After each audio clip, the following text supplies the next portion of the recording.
Qarğudek bolsa, öy içide bir momay olturğudek. Maxtumsala salam deb onun qeşiği kiripdi.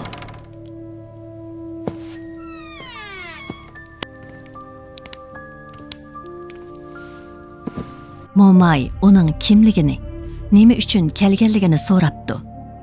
Maxtumsala hammani bir-birlab aytib beribdi. Momay Maxtumsalaning ikki qo'liga kul bilan terix sep beribdi.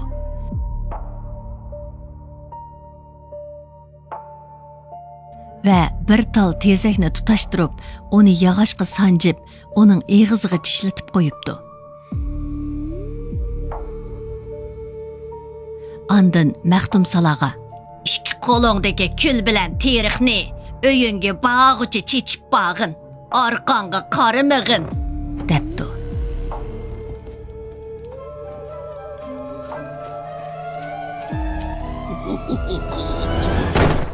Maxtumsala Momayning deganini qipdi.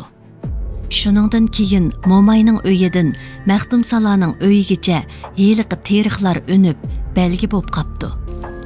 Momay aslida 7 boshliq yalmavuzgan. Maxtumsala uni bilmabdi.